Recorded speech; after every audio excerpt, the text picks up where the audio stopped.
Assalamualaikum warahmatullahi wabarakatuh. Perkenalkan, nama saya Dwi Apriliana Agustin dari Departemen Syiar dan Media. Tema kali ini yaitu tentang membangun generasi emas Muslim masa depan. Seperti yang kita ketahui, generasi Muslim saat ini semakin jauh dari Al-Quran, sehingga maksiat semakin marak terjadi, bahkan terang-terangan ditunjukkan di muka umum.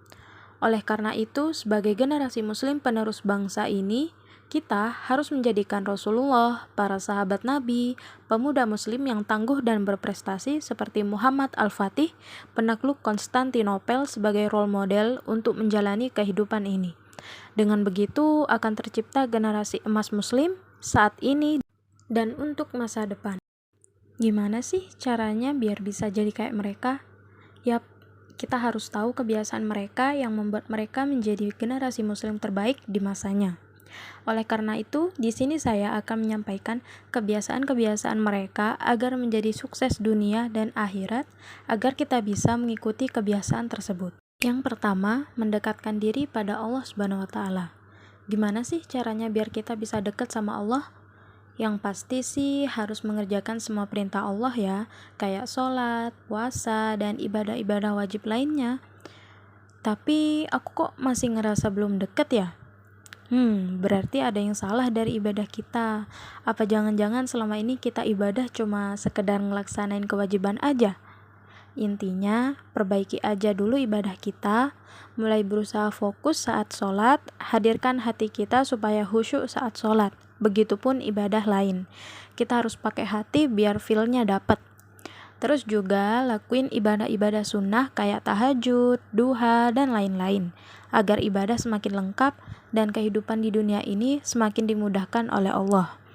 Dan yang paling penting itu gimana interaksi kita sama Al-Quran. Di masa Sultan ketiga Utsmani sampai Sultan keenam Utsmani, pemimpin saat itu menekankan dasar pendidikan anak-anak mereka adalah Al-Quran. Salah satu contohnya, Muhammad Al-Fatih ketika umur 8 tahun sudah menjadi hafiz Quran, padahal beliau terkenal dengan anak yang pemalas. Berkat doa kedua orang tuanya yang selalu sholat malam dan usahanya yang tidak pernah menyerah, sehingga Muhammad Al-Fatih di usia yang ke-21 bisa menaklukkan kota Konstantinopel. Yang kedua, hilangkan rasa malas untuk belajar. Belajar dan tekuni apapun yang kita sukai, sehingga menjadi potensi diri untuk menjadi generasi emas terbaik di masa depan.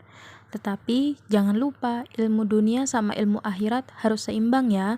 Seperti kata Ibunda Muhammad Al-Fatih yaitu Humahatun, kalau engkau tak mau lelah dalam mencari ilmu, maka kebodohan akan melelahkanmu. Pilih mana?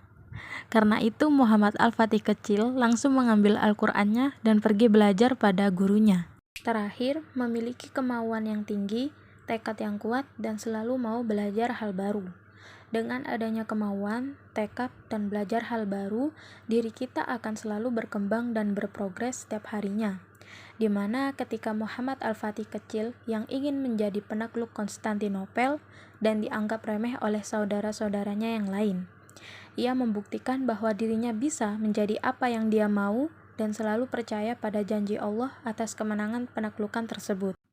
Itu saja yang dapat saya sampaikan. Terakhir di sini saya menemukan satu quotes yang sangat bagus dari komik Al-Fatih 1453. Dalam dunia ini, manusia datang silih berganti.